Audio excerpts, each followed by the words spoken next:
მისის მანინგები ირლანდიელი წყვილი, რომელიც საქართველოში ცხოვრებაზე ოცნებობს, როგორც აღმოჩნდა ლოიდ მანინგისთვის ჩვენი ქვეყანა მეორე სამშობლოა. ახლაც შეუღლებული და მართლმადიდებლად მონათლული ლოიდი და სარა საქართველოში სახლის ყიდვას და აქ დასახლებას აპირებენ. მიზეზი ჩვენი ქვეყნის სიყვარულია. გერგეთის სამებისთვის არც ნათლობა და არც ჯვრისწერა უჩვეულო არ არის, თუმცა ეს შემთხვევა სხვებისგან განსხვავებულია. ყაზბეგში სამების ტაძარში დღეს ქრისტიან მართლმადიდებლად ირლანდიის ორი მოქალაქე ჯერ მოინათლა. შემდეგ ირლანდიელმა წყვილმა ჯვარიც დაიწერა.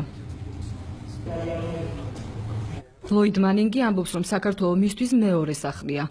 ეს გადაწყვეტილებაც სწორედ ქვეყნის დიდი სიყვარულის გამო მიიღო. Შეგვიძლია დამარო ჩვეულებრივ ადგილას დაგვეწერა ჯვარი. ბედნიერი ვართ. საქართველო გვიყვარს, იმიტომ რომ როგორც სახლში ისევ გრძნობთ თავს. ყველა მეგობრულადაა განწყობილი. საოცრად ლამაზი ქვეყანაა და ყველაფერი მომწონს. ძალიან ბედნიერი ვარ.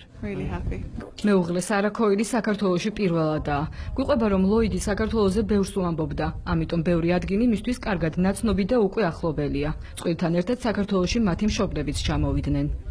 დაახლოებით 3 თვის წინ გადაწყვიტა, რომ საქართველოში დაქორწინებულიყო. ვიცით, ძალიან უყვარს ეს ქვეყანა, აქ ცხოვრობდა გარკვეული პერიოდი. თუმცა როცა გაგვაცნო გადაწყვეტილება, გაგვეკვირდა. რა თქმა უნდა, დავთანხმდით, ჩამოვედით და არაჩვეულებრივი მოგზაურობა გამოგვივიდა.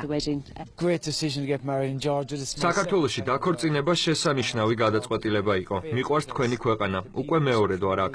ქართველი ხალხი გამორჩეულია, ჩვენ კიდევ ჩამოვალთ საქართველოში.